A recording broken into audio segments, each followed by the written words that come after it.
पर आज हम जिस टॉपिक पे डिस्कशन करने वाले हैं उस टॉपिक का नाम है ब्रांचेज ऑफ एग्रीकल्चर।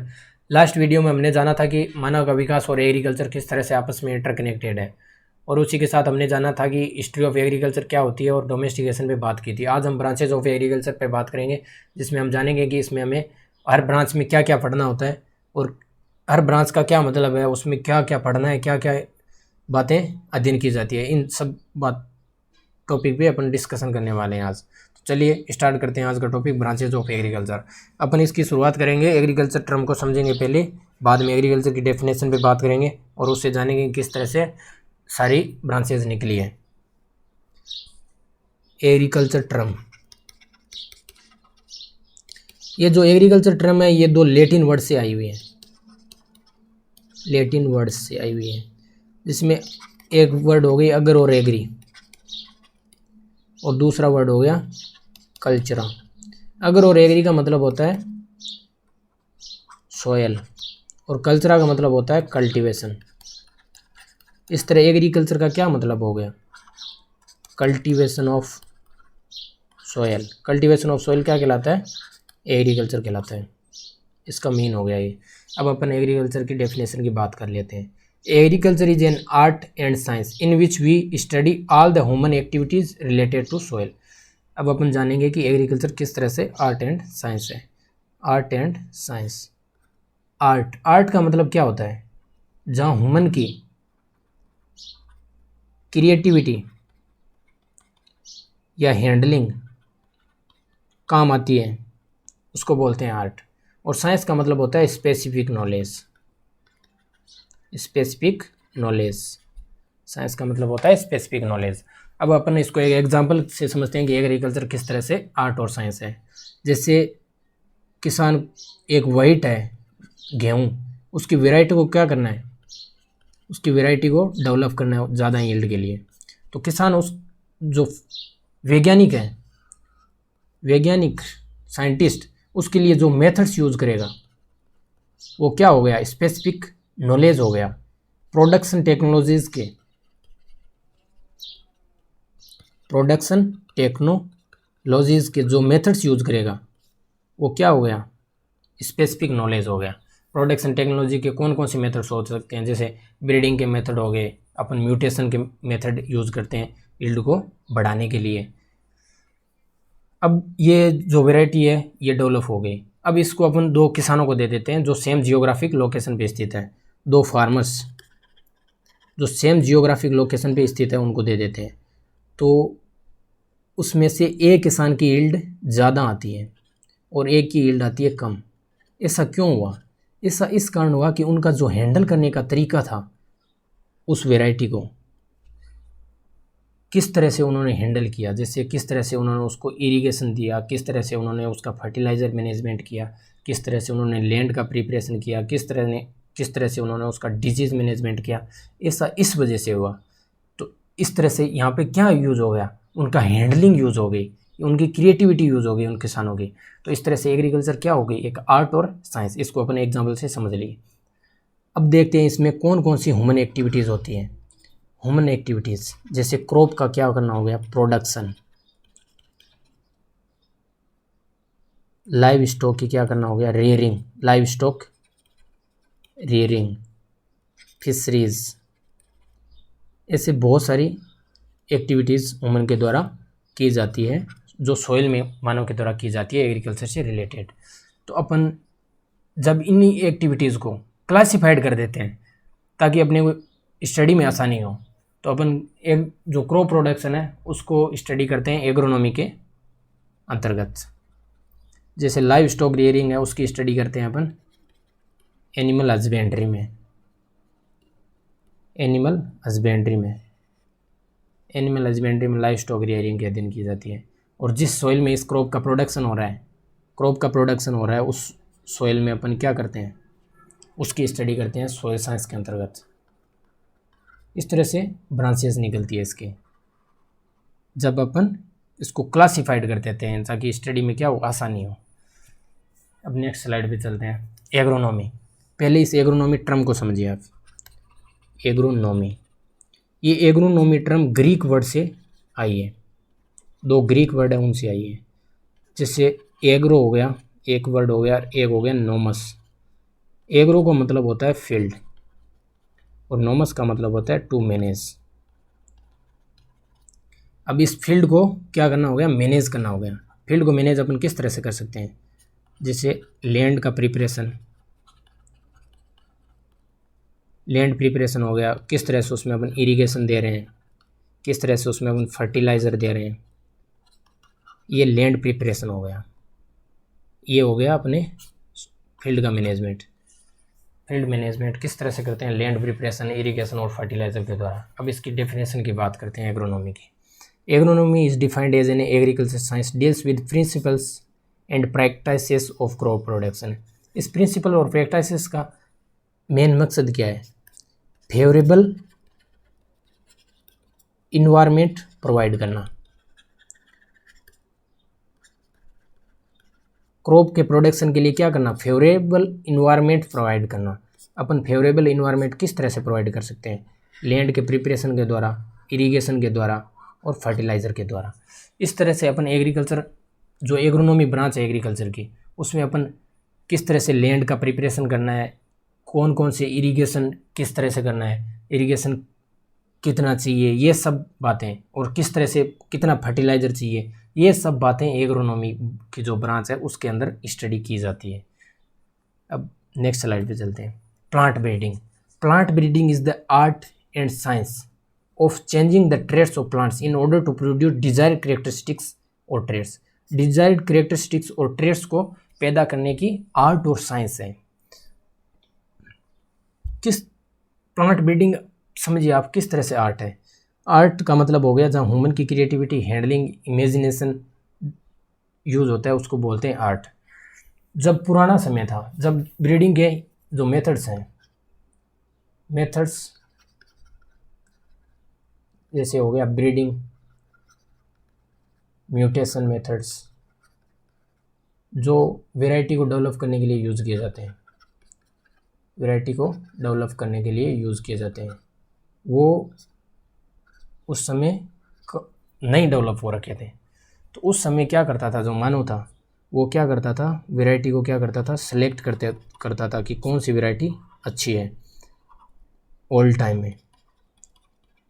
तो ओल्ड टाइम में जो प्लांट ब्रीडिंग थी वो आर्ट थी, और जो अब नया समय है, नए समय में प्लांट ब्रीडिंग, नए समय में जो प्लांट ब्रीडिंग है वो साइंस ज़्यादा है, क्योंकि आज अपने पास क्या है, ये मेथड्स हैं, ब्रीडिंग के मेथड्स हो गया, म्यूटेशन हो गया, ये सब मेथड्स आज के समय में हमारे पास है। जैसे अपन क्रॉप के अंदर या कोई भी प्लांट्स है उसके अंदर अपन डिजायर्ड कैरेक्टरिस्टिक्स और ट्रेट्स डाल सकते हैं।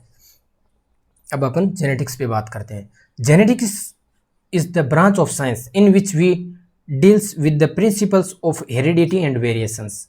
हेरिडिटी का मतलब क्या होता है, ट्रेट्स का एक फर्स्ट जनरेशन से नेक्स्ट जनरेशन में जाना, एक जनरेशन से दूसरी जनरेशन में जाना,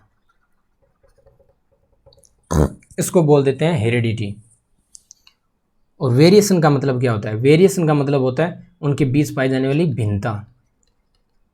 जो करेक्टर्स हैं, एक जनरेशन से दूसरी जनरेशन में जाते हैं तो करेक्टर में क्या पाया जाता है, डिफरेंस पाया जाता है। फर्स्ट जनरेशन से सेकेंड जनरेशन में जाते हैं तो करेक्टर में डिफरेंस पाया जाता है, उसको बोलते हैं वेरिएशन। ये सब बातें अपन इस जेनेटिक्स के अंदर स्टडी करते हैं। अब आप हेरिडिटी और वेरिएशन को अगर एग्जांपल से समझना चाहें तो आप इसका एग्जांपल ले सकते हैं। जैसे एक कपल्स है, इसको आप ह्यूमन के एग्जांपल से समझिए। एक कपल्स है, उस कपल्स के दो बेटे हैं, दो सन हैं। तो उनकी क्या है, उनके कुछ करेक्टर्स अपने फादर से या मदर से मिलते हैं। जैसे उनकी शक्ल हो गई, कि शक्ल मिलती है, आपकी शक्ल आपके पिताजी से मिल रही है। ऐसा क्यों होता है, ऐसा होता है हेरिडिटी के कारण। और कुछ उनमें वेरिएशन पाया जाता है, जैसे उनका वो आपस में एक जैसे नहीं दिखते हैं बिल्कुल, तो वो उनमें वेरिएशन हो गया। और उनमें जो समानता पाई जाती है अपने पिताजी से या आपस में, ये क्यों होती है, ये होती है हेरिडिटी के कारण। अभी इनके पीछे का जो बेस होता है ना, वो होता है जेनेटिक मटेरियल। क्या होता है, जेनेटिक मटेरियल। तो उस जेनेटिक मटेरियल की अपन स्टडी करते हैं कि जेनेटिक मटेरियल से किस तरह से ये करेक्टर या ट्रेट ट्रांसफ़र होते हैं और किस तरह से ये करेक्टर और ट्रेट एक्सप्रेस होते हैं। एक्सप्रेस होने के लिए चाहिए होती है प्रोटीन, तो किस तरह से वो प्रोटीन बनती है, प्रोटीन का सिंथेसिस किस तरह से होता है, ये सब बातें स्टडी करते हैं अपन जेनेटिक्स की ब्रांच के अंतर्गत। अब हॉर्टिकल्चर की बात करते हैं, हॉर्टिकल्चर ब्रांच। पहले आप हॉर्टिकल्चर वर्ड को समझिए। हॉर्टिकल्चर, ये हॉर्टिकल्चर वर्ड दो लैटिन वर्ड से मिलकर बना हुआ है, लैटिन वर्ड से, जिसमें हॉर्टस का मतलब क्या होता है, गार्डन। एक वर्ड हो गया हॉर्टस जिसका मतलब होता है गार्डन, और कल्चरा का मतलब हो गया कल्टीवेशन। इस तरह से कल्टीवेशन ऑफ गार्डन क्या कहलाता है, हॉर्टिकल्चर कहलाता है। गार्डन में अपन क्या क्या कल्टीवेट कर सकते हैं, गार्डन में अपन फ्रूट क्रॉप कल्टीवेट कर सकते हैं, वेजिटेबल्स कल्टीवेट कर सकते हैं, और भी बहुत सारी प्लांटेशन क्रॉप अपन गार्डन के अंदर ग्रो कर सकते हैं। तो इनको ग्रो करना, इनको डिजीज़ फ्री रखना, इनको किस तरह से अपन ज़्यादा यील्ड ले सकते हैं, किस तरह से अपन इनकी अच्छी वैरायटी को सिलेक्ट कर सकते हैं, किस तरह से अपन इसमें अच्छे करेक्टर का सिलेक्शन कर सकते हैं, ये सब बातें अपन हॉर्टिकल्चर के अंतर्गत अध्ययन करते हैं। तो अब हॉर्टिकल्चर की डेफिनेशन जान लीजिए।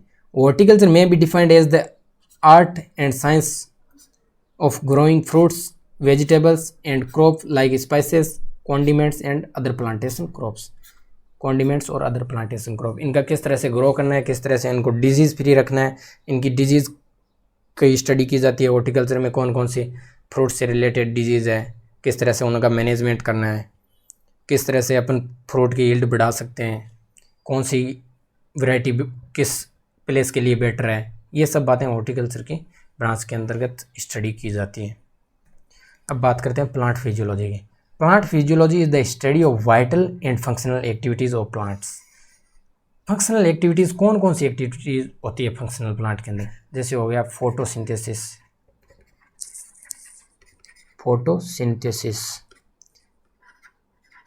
रेस्पायरेशन, जैसे मिनरल का ट्रांसलोकेशन हो गया,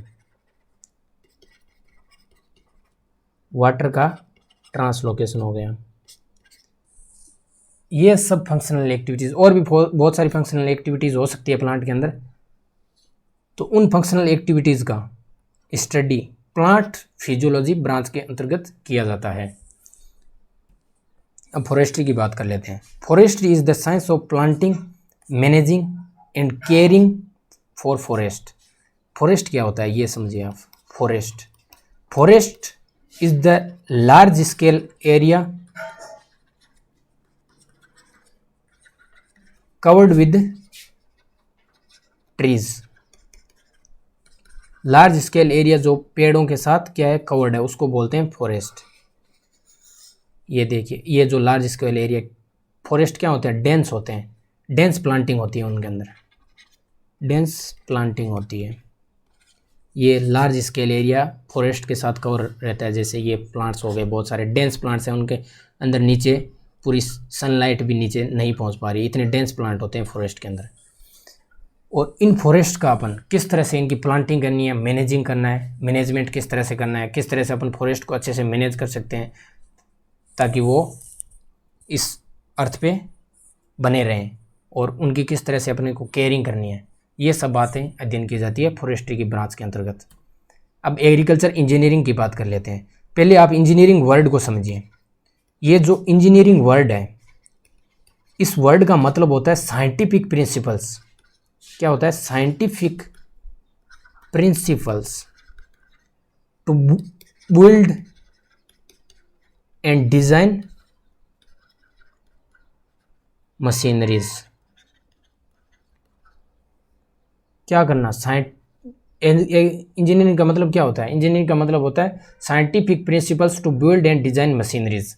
अब एग्रीकल्चर इंजीनियरिंग है, तो एग्रीकल्चर इंजीनियरिंग में अपन क्या करेंगे, जो एग्रीकल्चर से रिलेटेड मशीनरीज हैं, उन मशीनरीज का क्या करेंगे, किस तरह से उनको डिज़ाइन करना है, किस तरह से उनका निर्माण करना है, इस सब बातों का हम स्टडी करते हैं एग्रीकल्चर इंजीनियरिंग के तहत। अब आप एग्रीकल्चर इंजीनियरिंग की जो डेफिनेशन है उसे देख लीजिए। Agriculture engineering mainly concern with improved farm machineries and implements originally improvised for या बाय फार्मर्स। कभी कभी फार्मर्स के द्वारा भी मशीनरीज को क्या किया जाता है, इम्प्रूव किया जाता है। जैसे इसको समझिए आप, ये ट्रेडिशनल प्लाव, इस ट्रेडिशनल प्लाव को आज अपन ने मॉडर्न प्लाव में कन्वर्ट कर लिए। किसकी मदद से? एग्रीकल्चर इंजीनियरिंग की मदद से। तो इसमें अपने को क्या फ़ायदा मिला? इससे अपना टाइम बच रहा है, कॉस्ट बच रही है, ज़्यादा एरिया में खेती कर सकते हैं, एरिया बढ़ा सकते हैं कल्टीवेशन का, एरिया ऑफ कल्टीवेशन बढ़ा सकते हैं, ज़्यादा एरिया में खेती कर सकते हैं। ये एग्रीकल्चर इंजीनियरिंग की वजह से संभव हो पाया है। तो इस ब्रांच में अपने को किस तरह से मशीनरीज को बनाना है, किस मशीनरीज में क्या प्रोसेस होती है, उन सब बातों का अपने को एग्रीकल्चर इंजीनियरिंग की ब्रांच के तहत अध्ययन करना। अब हम बात करते हैं सॉइल साइंस की। The science dealing with soil as a natural surface of earth. जो अर्थ की आउटर मोस्ट अर्थ है, इसकी जो आउटर मोस्ट लेयर है ना, आउटर मोस्ट लेयर, उसको बोलते हैं सॉइल। अब सॉइल साइंस है तो इसमें अब ये सॉइल किस तरह से बनी है? ये सॉइल बनती है रॉक और मिनरल से। रॉक और मिनरल्स है, इनकी वेदरिंग प्रोसेस से बनती है। Weathering process of rocks and minerals, इससे क्या बनती है? सॉइल बनती है। रॉक्स और मिनरल्स की वेदरिंग प्रोसेस से सॉइल बनती है। तो ये सॉइल किस तरह से बनती है, इस बात का अध्ययन किया जाता है। जैसे हो गया पेडोलॉजी, सॉइल की जेनेसिस, सॉइल की उत्पत्ति किस तरह से हुई। फिर अलग अलग रॉक्स एंड मिनरल्स है तो अलग अलग प्रकार की सॉइल बनेगी, तो उसको अपन क्या कर लेते हैं? क्लासिफाइड कर लेते हैं, फिर उनकी मैपिंग कर देते हैं। उसमें कौन कौन सी फिजिकल प्रॉपर्टीज़ है, वो हो गया। केमिकल, उनमें कौन कौन से केमिकल्स है उस सॉइल में, केमिकल्स। और बायोलॉजिकल प्रॉपर्टीज़, इसके अंदर किस तरह के माइक्रो ऑर्गेनिजम्स हैं, माइक्रो ऑर्गेनिजम्स। और फर्टिलिटी, किस तरह से वो न्यूट्रिएंट सप्लाई कर रही है प्लांट को। ये सब प्रॉपर्टीज़ अपन सॉइल साइंस के अंतर्गत अध्ययन करते हैं। अब इसकी डेफिनेशन को एक बार अच्छे से समझ लीजिए। The science dealing with soil as a natural surface of earth including pedology. Pedology का मतलब हो गया सॉइल का genesis, classification and mapping, physical, chemical, biological and fertility properties of soil and these properties relation to their management for crop production. तो इन सब बातों का अध्ययन किया जाता है सॉइल साइंस की ब्रांच के अंतर्गत। अब एग्रीकल्चर इकोनॉमिक्स की बात कर लेते हैं। इकोनॉमिक्स की बात करने से पहले अपन इस इकोनॉमिक्स जो टर्म है इसको समझते हैं अपन। इकोनॉमिक्स टर्म ये एक लैटिन वर्ड से आई है, ओइकोनॉमिस, जिसमें ओइको का मतलब होता है हाउस होल्ड और नॉमस का मतलब होता है मैनेजमेंट। नॉमस का मतलब होता है मैनेजमेंट, किस तरह से हाउस होल्ड का मैनेजमेंट करना है, ये हो गया इकोनॉमिक्स का मतलब है। अब इसकी डेफिनेशन की बात करते हैं। Agriculture economics. Agriculture economics is the study of relationship arising from the wealth getting activities and wealth using activities. एक जो फार्म है, किसान का फार्म है, उसमें कौन कौन सी वेल्थ गेटिंग एक्टिविटीज़ हो रही है और वेल्थ यूजिंग एक्टिविटीज़ हो रही है, इनका एक वेल्ड स्टडी करना, इनको अच्छे तरह से स्टडी करना, इनको क्लासीफाई करके स्टडी करना। जैसे वेल्थ गेटिंग एक्टिविटीज़ कौन कौन सी हो गई, जैसे अपन सीड हो गया, फ्रूट हो गया, वुड्स हो गई, और भी बहुत सारी चीज़ें। इनको अपन क्या करते हैं? बेचते हैं, तब अपने को क्या मिलती है? वेल्थ मिलती है फार्मर्स को। और वेल्थ गेटिंग एक्टिविटीज़ कौन कौन सी होगी? जैसे सीड का परचेजिंग करना है, उसको सीड परचेजिंग करना है, फर्टिलाइज़र परचेजिंग करना है, फर्टिलाइज़र लैंड का प्रिपरेशन करना है। तो ये और भी बहुत सारी एक्टिविटीज़ हो सकती है जो हो गई वेल्थ गेटिंग यूजिंग एक्टिविटीज़। ये वेल्थ गेटिंग एक्टिविटीज़ हो गई और ये हो गई वेल्थ यूजिंग एक्टिविटीज़। इन बातों का क्या करना, एग्रीकल्चर की फार्म से रिलेटेड इन बातों का क्या करना, स्टडी करना, ये कहलाता है एग्रीकल्चर इकोनॉमिक्स। और एग्रीकल्चर इकोनॉमिक्स में की जो ब्रांच है उसके अंतर्गत इन बातों का अध्ययन किया जाता है। अब इसकी एक डेफिनेशन और देख लेते हैं। Agriculture economics is an applied phase of social science of economics in which attention is given to all aspects of problem related to agriculture. Agriculture से रिलेटेड जितनी भी प्रॉब्लम्स हैं, फार्म से रिलेटेड जितनी भी वेल्थ की एस्पेक्ट्स हैं उनकी स्टडी करना, ये है एग्रीकल्चर इकोनॉमिक्स। अब एग्रीकल्चर स्टैटिस्टिक्स की बात करते हैं। स्टैटिस्टिक्स को समझने के लिए अपने को सबसे पहले समझना होगा डाटा क्या होता है। डाटा का मतलब होता है फैक्ट्स और नॉलेज। फैक्ट्स और नॉलेज इनका क्या किया जाता है, कलेक्शन किया जाता है, प्रोसेस और एनालिसिस किया जाता है स्टैटिस्टिक्स के अंदर।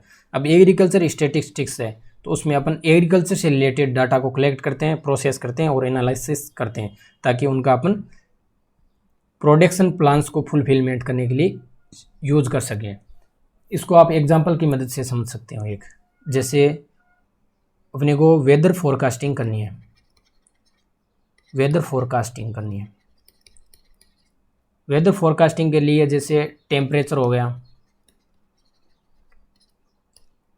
प्रेशर हो गया, विंड स्पीड हो गई, विंड की डायरेक्शन हो गई, और भी बहुत सारी बातें हैं जिनका फोरकास्टिंग के लिए अपन यूज़ करते हैं। तो इनको क्या करते हैं, इनसे अपन डाटा लेते हैं, इसको कलेक्ट करते हैं, अलग अलग टाइम पे डाटा लिया जाता है, इनका कलेक्शन किया जाता है और फिर इनका प्रोसेस और एनालिसिस किया जाता है। प्रोसेसिंग एंड एनालिसिस की जाती है जिससे अपने को पता लगता है कि कब रेन होने वाली है, कितने दिन में रेन होने वाली है, मौसम कैसा रहने वाला है। ये सब बातें अपने को पता लगती है जो कि किसान के लिए हेल्पफुल है।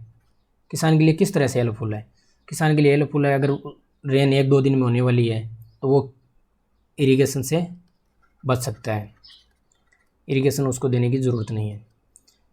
इसी तरह से वेदर फोरकास्टिंग किसान की हेल्प करती है। तो ये बात अपन एग्रीकल्चर स्टैटिस्टिक्स के अंदर स्टडी करते हैं।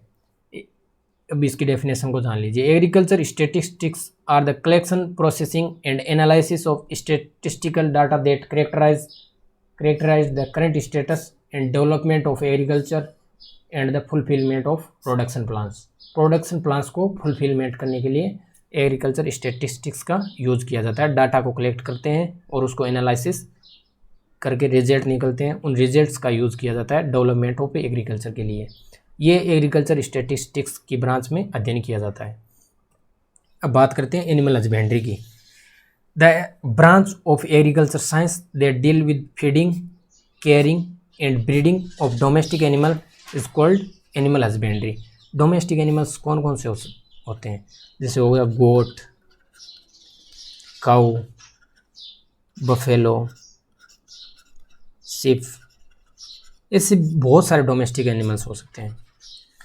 उन डोमेस्टिक एनिमल की फीडिंग,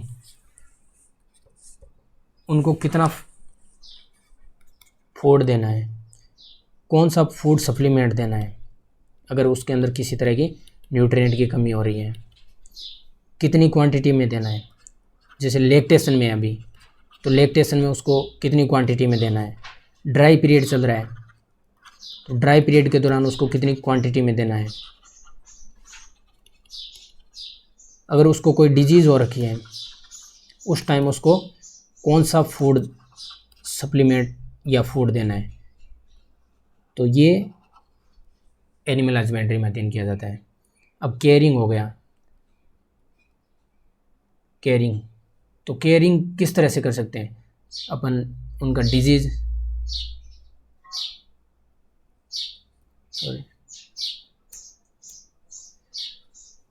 केयरिंग, तो केयरिंग के लिए अपन क्या कर सकते हैं, केयरिंग के लिए उनका जैसे वैक्सीनेशन करना हो गया, अपन उनको डिजीज़ फ्री रखने के लिए उनका वैक्सीनेशन करते हैं।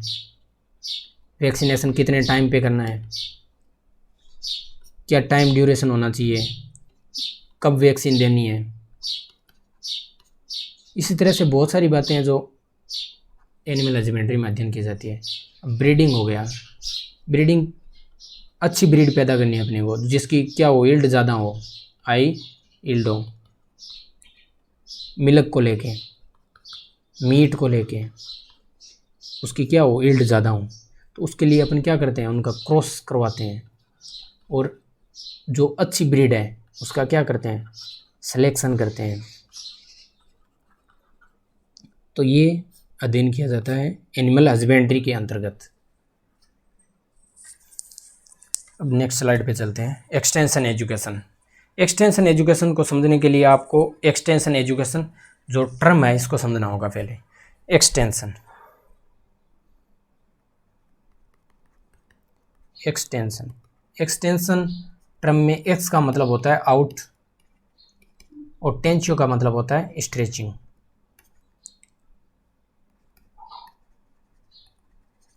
स्ट्रेचिंग। अब इस एजुकेशन टर्म को समझ लीजिए आप। एजुकेशन का मतलब हो गया डिजायरेबल चेंजेस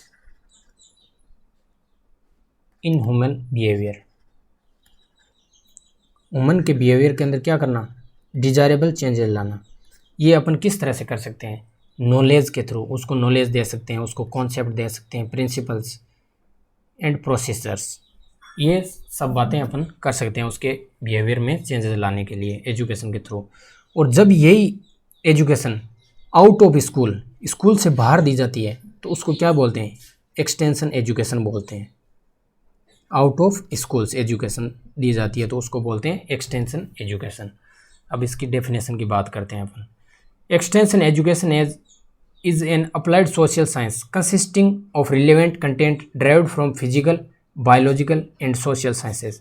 ये फिजिकल, बायोलॉजिकल और सोशल साइंसेज एक्सटेंशन एजुकेशन में जो बिहेवियर में चेंजेस लाने हैं उसके लिए जो नॉलेज, प्रिंसिपल्स और कॉन्सेप्ट्स देने उनमें मदद करती है।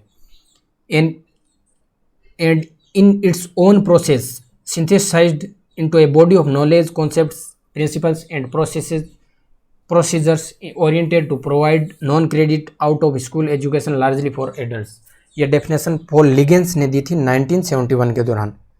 ये सबसे इम्पोर्टेंट डेफिनेशन मानी जाती है एक्सटेंशन एजुकेशन की। धन्यवाद आप सभी का अंत तक जुड़े रहने के लिए। आशा करता हूँ कि आपको ये जानकारी अच्छी लगी। अगर अच्छी लगी है तो आप अपने दोस्तों के साथ शेयर कीजिए। मिलते हैं नेक्स्ट वीडियो में। जय हिंद।